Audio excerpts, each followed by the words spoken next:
Welcome back to Watching Silent Films, everyone. We're on with my co-host Lily. Hi everyone, hi Yifong. Greetings, everyone. Bob is out sick, so he'll hopefully be well enough to join us next week. So we wish him well, and hopefully he'll get better soon. It's that time of the year for us here, so Hoping it's not any coronavirus. no. Currently the worst of 2020. Yeah, let's not even talk about that. Sounds good. Today we're kind of continuing off on the JJ Dubaldi's sort of list that we'll post in the show notes for sort of the top one important sort of every single year out of 10 years. Every year he picks an important sort of significant movie for that year. And so we'll be kind of going through it from 1880 all the way through now, and we're kind of in the part 3. There is a part 4. We're probably not going to do part 4 because at that point, by the 1920s, silent movies have just become more common. And I would say 1920s is that turning point where the movies of that era are more closer to what we understand them in terms of film language. Like you remember, Lily, when you watched Nosferatu or even Battleship Potemkin and even Robin Hood, like all those films that we talked about previously were all in the 20s, the big ones. Mm-hmm. And those ones are generally speaking pretty understandable. Like, you still need some context, but it's a movie where you could put on and generally be able to get the story out of them. Whereas some of the ones that we're going to watch today is going to require some sort of context to understand it more. So it's just more challenging than the films in the 19 teens. Long story short, we're just going to do part 3, and then that's it. I think we'll, at that point, complete the list here. And go from there. So let's keep going with this. Today, we're going to discuss 5 shorts, if you can call the last one short. But they're essentially from 1912, 1913, 1914, 1915, 1917. Now, we're skipping Intolerance on this list. Again, I'll post this link in the show notes so you can kind of follow along as you're listening, if you're so inclined. And therefore, we're just going to do focus on the 5 today. Although, we're probably going to push off the last one because that's like almost an hour longer than that. So we'll probably save that for the next podcast instead. So today, in fact, we'll just do 4 real quick. And so, the very first one is called The Revenge of Kinematograph Cameraman. I'm not probably pronouncing that right. 1912. It's by Starevich from Russia initially. Has Polish sort of blood, the director. And he's essentially kind of the father of what we know of as modern stop motion, especially using insects and bugs and animals and sorts. It's kind of interesting the way he's doing. Kind of the predecessor to all the things like Ray House, I forgot his name, but the guy who did all those stop motion films in the 40s and 50s. But yeah, so that's kind of what we're going to go through today. Really, we're doing sort of the latter half of the part 3. We did the first half last week, and this week we're going to do the second half. By the way, did I forget to do the introduction? I sometimes just forget. We're a podcast where we're going to watch silent films and talk about it. That's what we do, week in, week out. And typically it's Lily, Bob, and I, and Bob's out sick this particular week. And sometimes we'll pick one film, and sometimes there'll be a series. And so this particular week is actually section B, as it were, the latter half of part 3 on the link that, we'll post in the show notes. And so this particular one is called, again, The Revenge of the Kinematograph. I think it might be. Go ahead. Yeah, Kinematograph. Yeah, it's hard to say, right? Try to say it fancy. I'll just read real quick the description of this. An amazing puppet animated work about infidelity and jealousy among the insects. Perhaps not coincidentally released just a few years before Frank Kafka's Metamorphosis. Also featuring bugs. So, I thought that this particular short myself reminded me of one of our first podcasts when we talked about 1900. There was an American animator, J. Stewart Blackton, who did kind of a drawing on. The drawing of the man, yeah. Exactly, and he kind of interacted. It's not exactly 100% the same, because in this situation he's using insects and kind of doing stop animation with it. But technique-wise, that guy also did stop animation with kind of the stuff on paper, right? So he's interacting like real-life human being and animation that he put on paper, interacting between the two. So I just thought that it was kind of inspirational like that.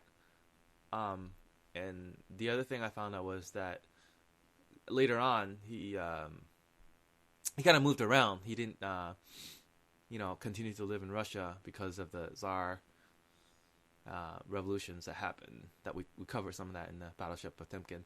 But he kind of moved around and essentially settled in France. In France, he did a stop animation movie called sort of The Red Fox, which is kind of an archetype.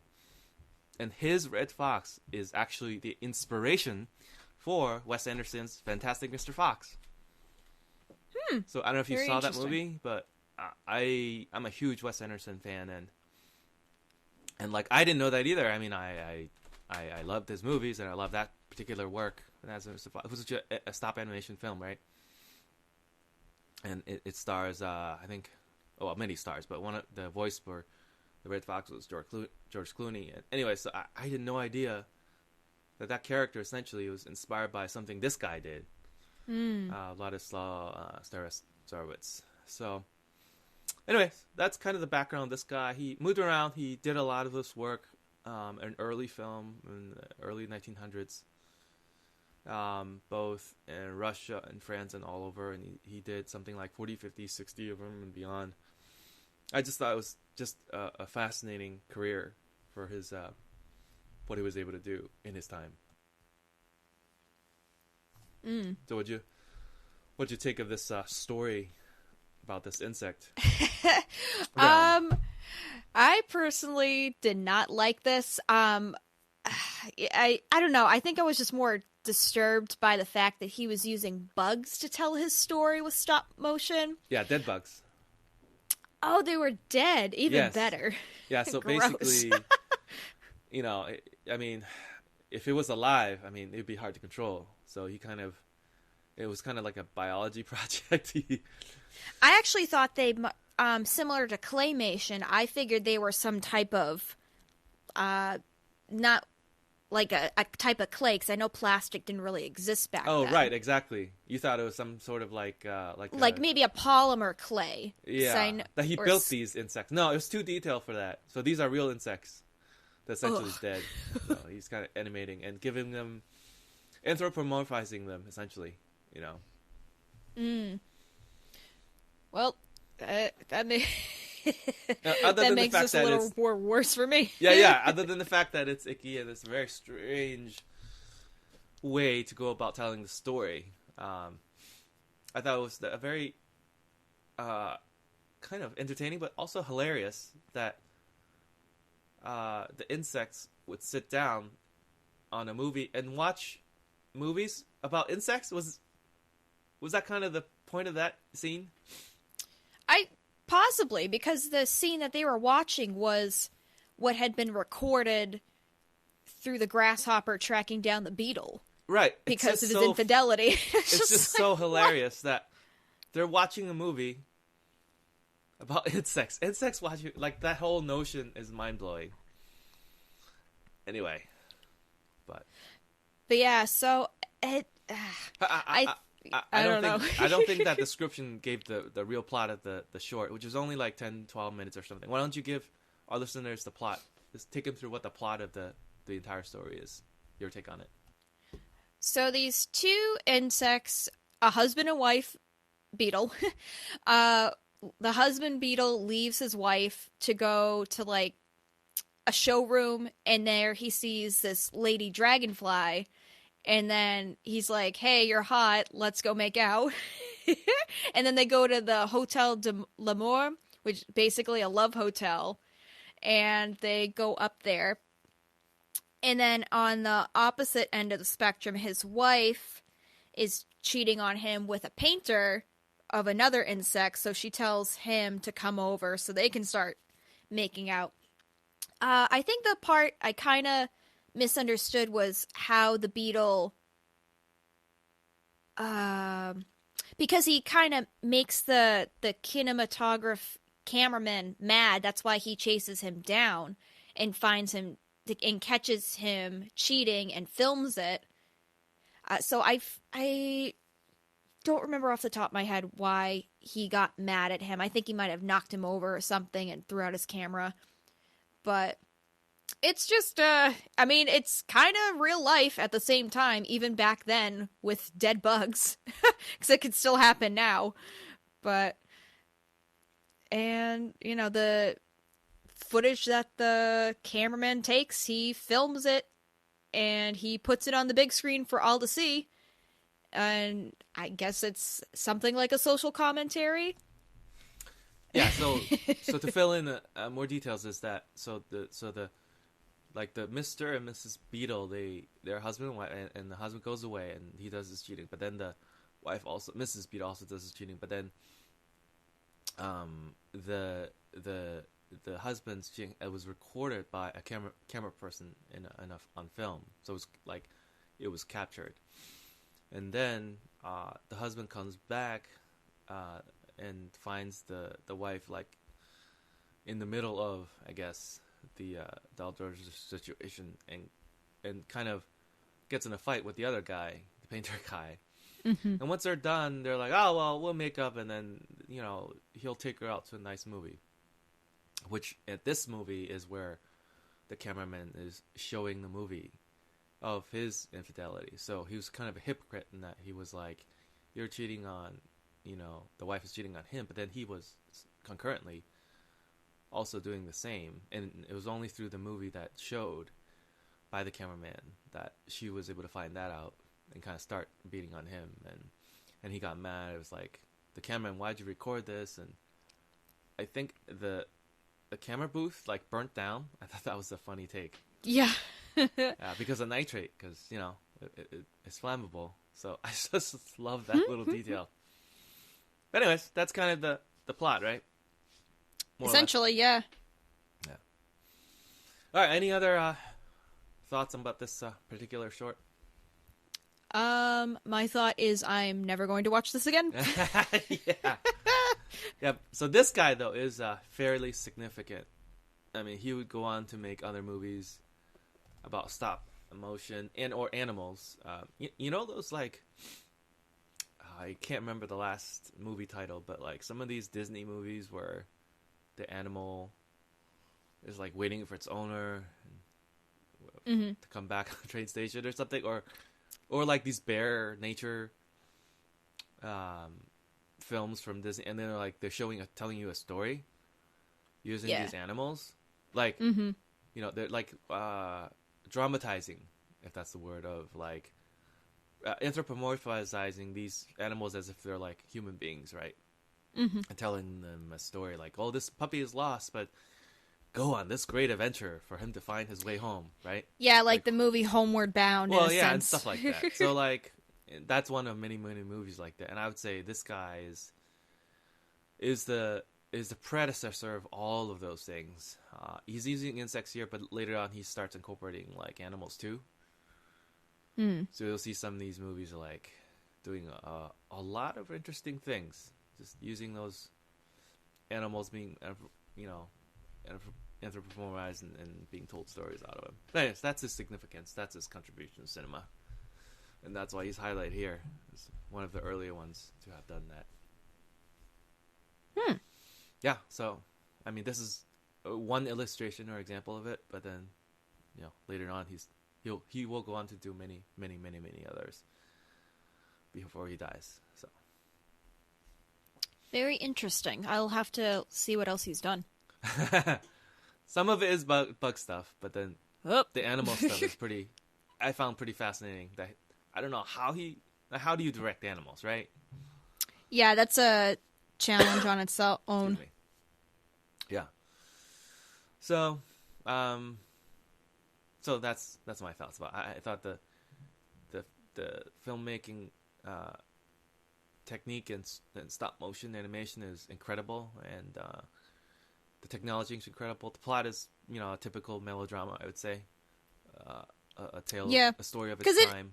Yeah, because I mean, the way I saw it is relatable even 100 years later because it could still happen, minus a whole bug effect. Yeah. So that's the interesting part. Now, it's just so interesting. He's using also he's referencing, at least this is prior to Metamorphosis. I don't know if you read that in high school or whatever, but no, I don't think I know what the story is about, which is like you become a cockroach or something, and you have to figure out how to navigate your world and do your sort of daily chores or activity as a cockroach. So that's the story, and the whole notion of Metamorphosis is that if you weren't a human being, but you were just a bug, like what would happen? And that's why it's a classic and stuff like that. So when people talk about Kafkanian ways or something, that's usually what they're referencing. So this guy did it before even the book came out. So anyway, it's a classic. Very neat. Moving on to 1913.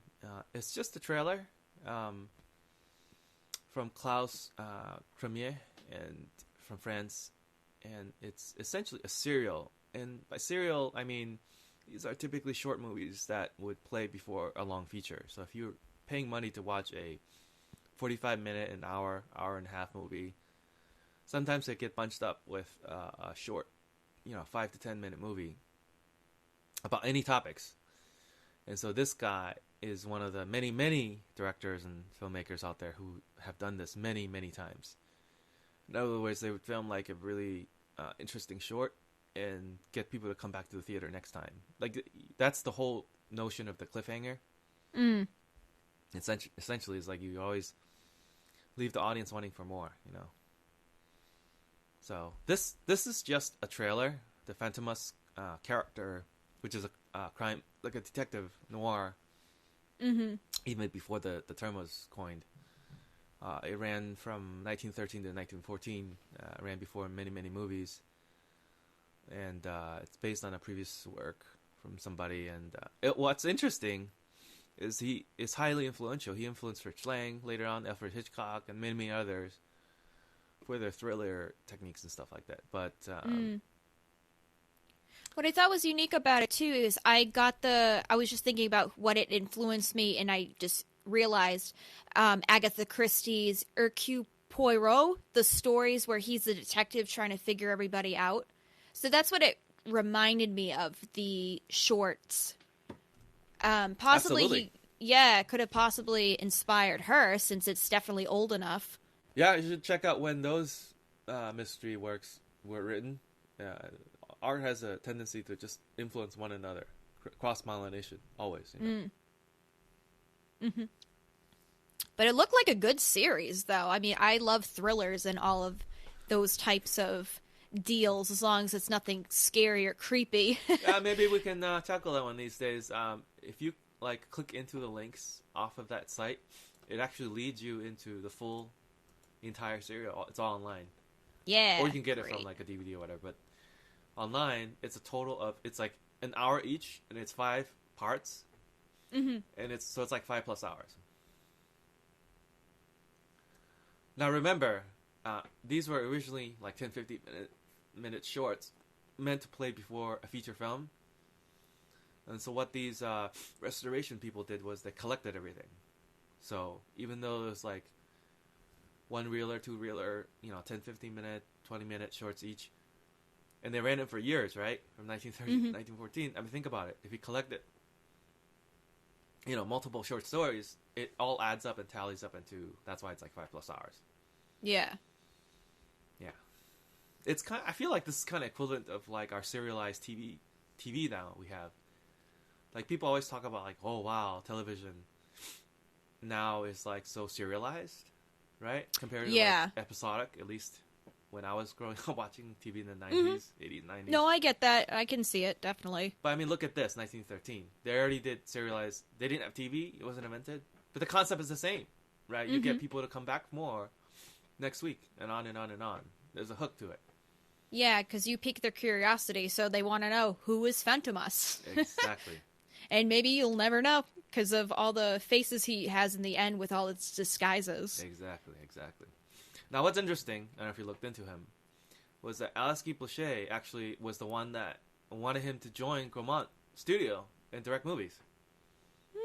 So she, being an incredible woman, saw his talent and tried to bring him on. And he was like, no, I can't do it. I don't have enough skills or something. In fact, when she moved to America with her husband, I think she named him as essentially her replacement. So he ended up taking her place in Gaumont and making a bunch of other TV movies later on down the road. Wow. Yeah. So it's a very interesting... And just so the audiences, our listeners know, it's just, this particular one is just a 1 or 2 minute short trailer. A trailer basically is an advertisement for like the DVD release for the original 5-part series, but it's being highlighted here because this film serial was so popular from the 1913 to 1914. That's why it's very highly influential. That's why it's been brought up. So, and sorry, I identified the original director. The original director is Louis Willade, something like that. The Klaus guy is just runs a website that has all this work on it, but it's actually Louis Filade, something like that. Probably not. Yeah, I would say it like that. Filade, I think. Sounds kind of Frenchy. Yeah, but like maybe in the future we'll circle back to this for thrillers. I'm sure there's a endless supply of them in the silent film eras that we're going to watch. 1914, Mabel's Strange Predicament by Mabel Normand.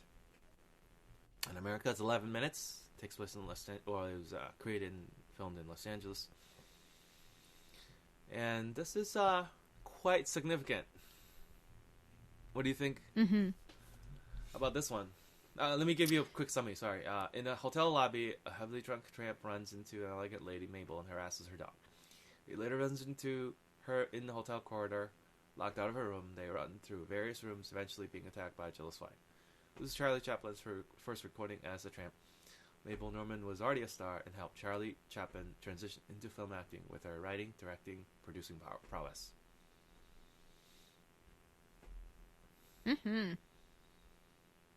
Any initial thoughts, first impressions? Well, we were talking about this before we started recording, depending on what version you watched. I don't know. In the first version, I actually liked how the camera dropped into the next scene. I don't know why. I thought it was originally done that way before we got the new version of it. So I was going to say whoever did that, maybe I kind of understood what they were trying to go for. But initially, I mean, it is important because it's the first recording as Charlie Chaplin as a tramp. So you can definitely see the slapstick and humor come out of it. And people must have been amused because, of course, there's so many more tramp movies that came out after. I don't think he did anything else after that. I mean, not until his sound pictures, technically. But even then, I feel like he plays a variation of this character. So, what I found interesting was, you know how like in previous podcasts we talked about how women kind of rule the day in the early movies, and this was no different. Mabel Normand was an incredibly powerful person. Think about it. One of the greatest comedians and just stars and also artists of movie history, Charlie Chaplin. He got his break from a woman, right? It wasn't like that he, was neat to see. broke into the industry and was like, yeah, other guys helped him do that. No, it was Mabel. Like, it just shows you how entrenched like women was and how powerful they already were like in that industry at that time, right? Mm-hmm. So that was one incredible fact that I'd like to highlight. And just kind of how backwards today is compared to even back then. Like the dawn of cinema started with a balance. I feel like a good half and half. You know, you got men, you got women, and they're all just in the industry. You know, as a fairly balanced take. Right? Yeah, on trying to yeah, I start the agree. industry. Yeah, because I give or take, for the people who realized there was potential, I don't know, I feel in a sense they're more willing to give women the same and equal chance in that for failure because it was so new. That sounded better in my head. No, But so this is what I think you're trying to say. I think it's just because this is the start of a new industry, and nobody has any rules, and so when women started to get into the industry, essentially they're like, "I'm gonna make the rules." yeah, Right? I mean, she like I don't know if you looked into it, but Mabel Normand like created her own studio, mm-hmm. partnered with people. Just like they were like movers and shakers. Like Alice Guy Blaché was not the only one. Lois Weber, Mabel Normand, like it's a huge list. You know, we should check out that Kino or somebody created this. Early women filmmaking. It's a huge list.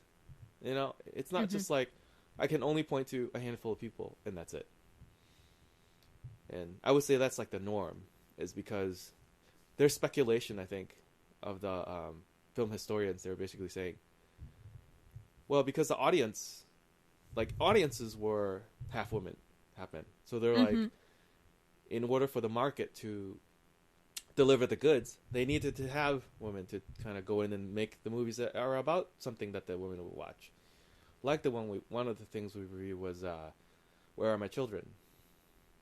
Right. Right? Like that was Mm-hmm. one of the things that they thought of or talked about, even for marketing purposes. Like that would still work, you know. But anyways. But maybe that's not what you're saying. I'm not sure. I don't even know anymore. But no, it is better to have, your opinion on what I'm trying to say because it did seem to smooth it out. But you're right. I mean, it says right there she was already writing, directing, and producing, so that's impressive, right there. And because you're right, no she rules. was one of many. Like that was like the norm. Mm-hmm. Like, you know, think about like a lot of the like businesses in general. When you're starting new business, like I would say a lot of the startups nowadays even are very similar in some ways. Like a lot of moms and women are starting businesses on the side, like all the time. Like they're movers and shakers, you know. It's just I just think that there's this notion, like at least what I've read is this bias against like, well, women didn't do all this stuff and they're not capable of it. I'm just like, are you kidding me? Like Yeah. they were like bosses back then. Like they're owning this industry. They laid the like foundation, and they again like she hired Chaplin, and Alice Guy Blaché is the one that hired the guy that did the stop motion animation. You know, like these were like people in power, right? In positions of power. They weren't like bringing people coffee. You know. Anyway, Yep. that's just a side note, really. But so she has her own history about this. And do you want to just give a quick summary of? Well, this description already kind of does, but I always like to see other people's take on what they think the story is when they're watching the short. But anyways, I think that like if you watch this, it's 11 minutes. It's more about Mabel. It's actually like Chaplin is like a side character. Yeah, he really is. Right? He's not the main guy. And I remember this is the inception, the start of his Tramp character. And by the way, there was only one feature that he filmed in. So his initial debut was called Making a Living. It was like either 1913 or 1914. It wasn't the Tramp, but you could see pieces of the character. I mean, it's just Chaplin being Chaplin, right? If you think, if you look at Chaplin's life, I don't know how familiar you are with this life story, but like both of his parents kind of, you know, either had problems or died early, or at least his mom had some problems and essentially was bedridden. prior to his teens or something like that. So, and he started his stage career at age 5. I mean, he's been, by the time he made this first movie, Making a Living, when he was about like 20-something years old. Yeah, he was young. I mean, he started his career at, I think he was 25, but he started his career in age 5. And by the time, like, he hits this movie, he had already been in the vaudeville business for 20 years. Mm-hmm. I mean, think about it. Like, he's been on stage almost basically his entire life. And so, like, when he starts a career, it's not like from scratch, right? He has his he has his artistic skills already, like, built in. He's just kind of demonstrating them on film. You know what I mean? Mm-hmm. So that's what that movie was about. That basically, that movie was like him and another silent film star kind of... He plays a character that's kind of a little bit sketchy. Basically, and they're basically kind of hobos, and they're trying to scrape by a living, and competing for like women and stuff like that. And essentially, the other character wanted to be a newspaper man, and was like, you know, there was a car crash, and he was taking down notes to write a article about it, taking pictures, and Chaplin's character like stole it and claimed it as his own. So not quite forthright. Not that he has always played that way with Tramp 2. Sometimes he was a little bit sketchy with Tramp 2, but in general, it was a lot more. I don't know, like the feeling and texture of that was different, I think. So I don't think he quite found that character yet, but here it was the start of it for sure in this movie, right? Like, he's just trying to. There was a quote on his autobiography saying he didn't come up with this character, but once he started. And the reason why he wanted to create this character was, I'm paraphrasing the quote, but he wanted to have opposites of everything. Like, the floppy shoes, the weird hats, everything is just, like, the vest that's a couple of sizes Yeah, too that's small. not the modern man at the time. Like, this vest was a couple of sizes. Everything was a walking contradiction, and that's his MO. But once he put everything on, his character came through. Like, he found this character after the costume had been put on. You know, so that was pretty cool. I felt like his portrayal actually reminds me a ton of, at least the modern day equivalent of Jack Sparrow, like, looking back. Oh yeah, I could definitely see Yeah, that. I was like, With the drinking problem. like, the more things change, the more things stay the same, right? Like, I don't even know if probably Depp or the people working on that movie even thought of that. It's like, this is, like, what they're doing is, unintentionally maybe, is paying homage to the Chaplin character of the Tramp, right? Especially in this short, you know what I mean? Mm-hmm. And also, I don't know if you noticed, but there's basically no title cards. You don't really need it, because you could just tell. No, not for this one. Yeah. It's pretty straightforward. Yeah, absolutely. But you're right, it does remind me a lot of the character from the Pirates of the Caribbean movies. So yeah, you're right, maybe they just, I don't know, subconsciously were relating it back to him. Just for the comedy bits anyway. And yeah, I really enjoyed the short film. You're right, it is mostly on Mabel. Even though I've watched it, I didn't really realize it until you said that. Because yeah, it's her predicament. That's what it's called.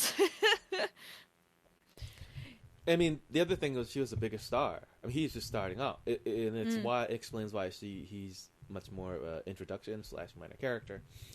And of course, in time, he would, you know, obviously in time, you know, surpass really anybody. Nobody foresaw how popular he would become, right? Mm-hmm.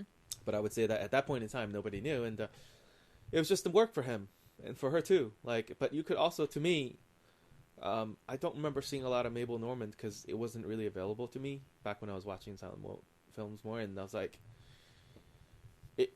her scenes were pretty funny. Like, she herself, she holds her very own. Over the top and dramatic. But that's just the nature of the shorts that they're making anyways. Yeah. That's the nature of the work that they're putting in. But the point is, like, she's like just as funny, if not even funnier, than Chaplin on this particular short, right? Mm-hmm. So we like to like uphold, like, you know, the characters we know, which is the Tramp and the Chaplin, because of passage of time, I'd say, that we always hold him up, right? But then, like, you start watching this again in context. I mean, Mabel's pretty amazing. Like, it makes me want to watch more of her in this particular short than him. You know what I mean? Mm. But Well, especially because, at the same time, too, you get more curious because, you know, even though it's her movie, we only know Chaplin, really. I've never heard of Mabel before. Right. Yeah, she's a giant of early silent films. Mm. But I think it's still funny, too. Just sorry to cut you off, but I was just going to say, I knew Lillian Gish more than I knew Mabel Normand. You know, just making that comparison where it's like, she was such a strong lady for that. I mean, I don't know her life story. Maybe she just stayed in directing, writing, producing instead of just mainly acting like Lillian Gish did. But Lillian Gish kept surviving for decades on end, and she'd show up in sound pictures and later on, and just on and on and on, just keep going. But I would say that most of the early women filmmakers got basically wiped out by 1920s because of big money. Like the stock companies came in, there was like, wow, this is actually, like, they're actually making a boatload of money. What if we put even more money in there to generate even more income? Like, that's the nature of business, right? Mm-hmm. And of course, a lot of those Wall Street types are very patriarchal, and that's basically what wiped women out off of, the film studio systems. Yeah. And that's what happened. Sad. It is. It is.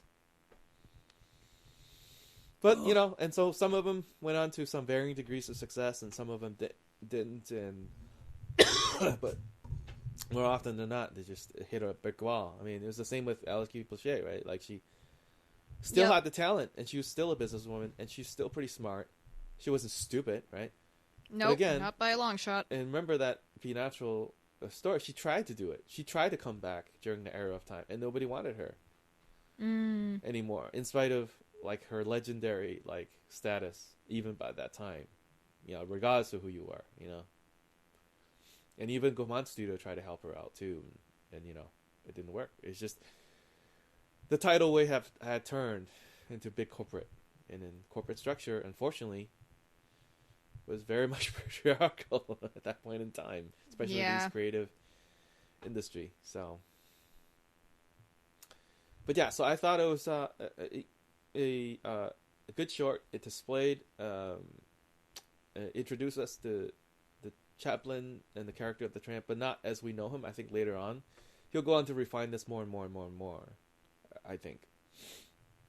But the revelation to me here is Mabel and the other cast of character actors. Think about all those other people, like the husband and the wife across the hall from Mabel. You know, like they're probably all like character actors. Oh yeah, definitely. I could tell with Mabel when she was running away. She's like, "Oh, there you go." No, what I'm saying is like across the hall, like the husband and the wife that she hid in the room of. Those actors and actors are probably character actors. Like they probably down the road they probably acted in like they'll probably play another like bumbling husband again, and the other one will probably play a uptight like wife again. Like, you know what I mean? Yeah.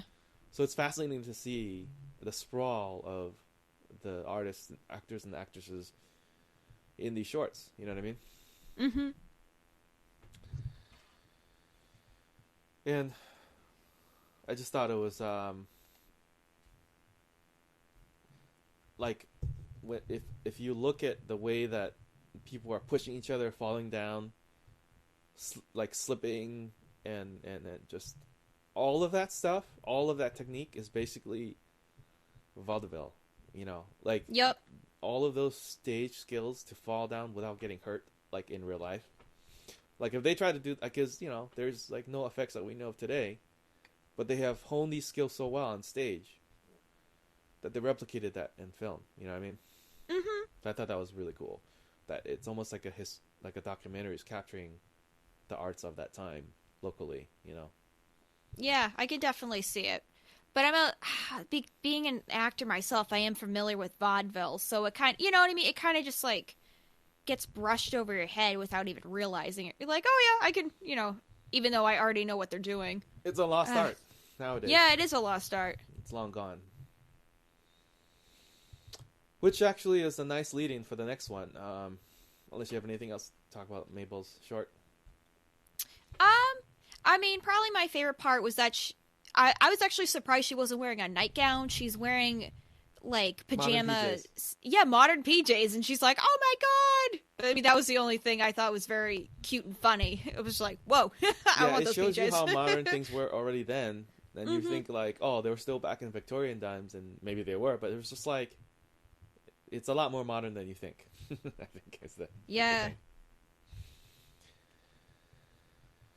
But that's all I had to comment. Just her PJs. Yeah. So, that leads us to the next one called Two Nights of Vaudeville, 1915, for Ebony Films.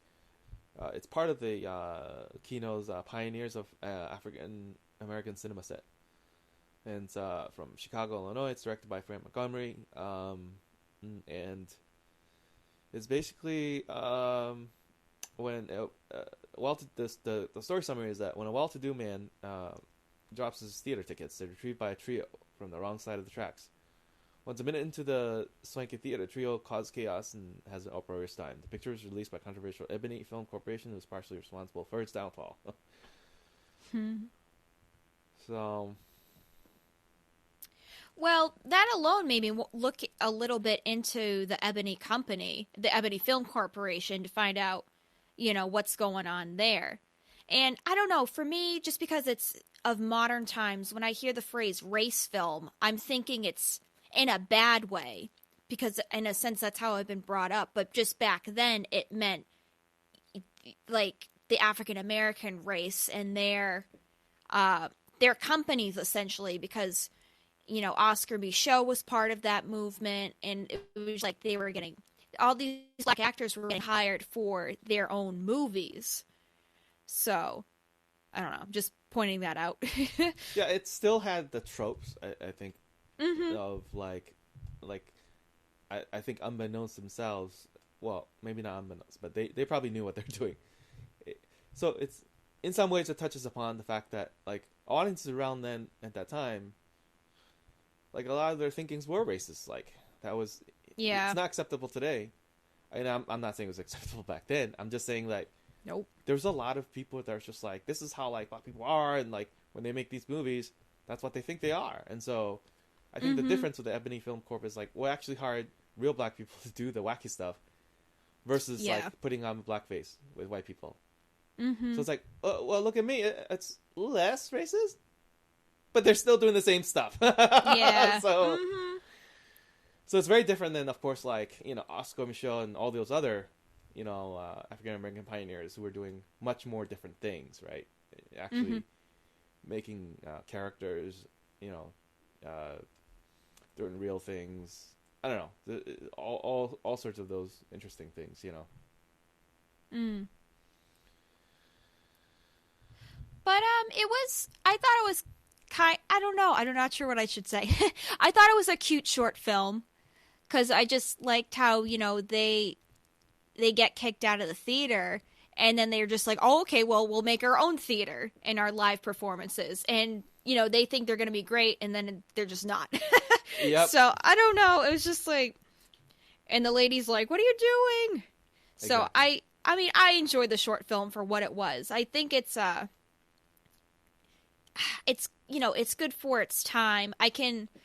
Watching it, I can see where people would kind of be like, they're overreacting. Yeah. But I don't know, I can still get that sense of enjoyment from it and what it was trying to do. So. Yeah, all of the actors are very popular comedy stars of its time. Florence McLean, Burt Murphy, and Jimmy Marshall, the three main stars in the beginning, who got the ticket and just kind of doing stuff there. And then even the show itself that they were watching, they brought on some of the kind of heavy hitters.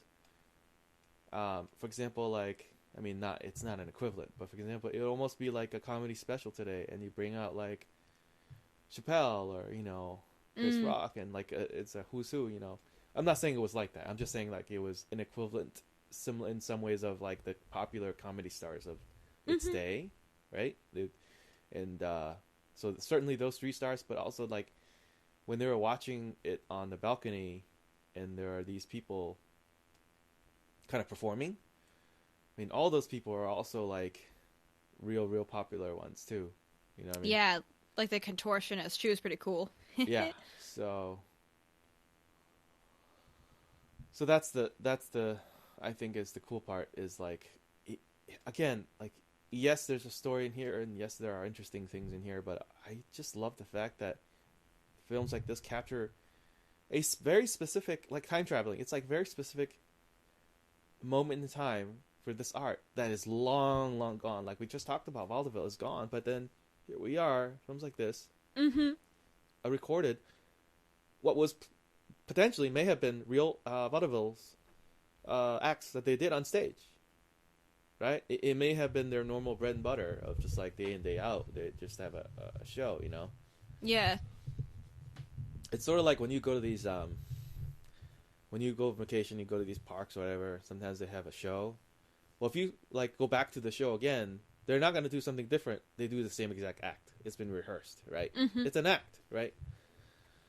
And it's the same. Is these vaudeville acts, the fact that these are recorded now, like for preservation, I think that's pretty cool, right? Yeah. Again, another part of why I love silent films is that it captures not just the story or actors and all stuff in itself, but also just captures some of the history, of just how things were done, like how the great stars like Keaton, Chaplin, Lloyd, and they were not unique. They were one of many people who are doing this as a living, right? What a real show would be. Like if you try to attend a real show, which doesn't exist anymore. You can't even, unless they have revivals, you just can't do it anymore, I know, that would be just too much. Any parting thoughts about this one before we go in? No, I really don't. I mean, it just showcases what the time frame was, and it was enjoyable. And I think that's all I can say on it. Cool. All right. Well, so that concludes this particular podcast for these shorts here. We'll be back next podcast for A Man There Was, 1917. Victor, I can't pronounce this. Stjordrum? I think it's Sjornstro. Stjordrum. I should have Google Translate pronounce it for me. It usually has a pretty good. Sjostrom? Yeah, I can talk about. I can talk about this one because I know about Ibsen and stuff from doing some plays. There you go. There is a 1916 D.W. Griffith Intolerance. We will tackle that another time. It's a whole podcast onto itself to talk about that one. But yeah, let's wrap this particular podcast up. Thank you again, listeners. Thank you, Lily, again for your time. And we will. I keep forgetting every time. It's like amateur hour. Thank you, listeners, and please leave a review or comment on Apple Podcasts. That's the best way for us to show up and sort of newsworthy, highlights. If you're, filmmakers, film lovers who like to listen to some classic films and stuff, it would put us on a higher list if we were to get either star rating or reviews on the Apple Podcasts. And or any podcast platform you guys use, Stitcher, I think Google Cloud Podcast or whatnot, any and all of those will be welcome and appreciated. You can find more of our stuff on watchingsilentfilms.wordpress.com. Again, that's watching silent films, plural, films.wordpress.com. You can email us at the same, watching silent films, plural, @gmail.com if you have any thoughts, comments, and questions. And we're out for this week, and we'll talk to you again in the next podcast. We're going to talk about that 1917 film, A Man There Was. Thanks, Lily. Thanks, Yifong.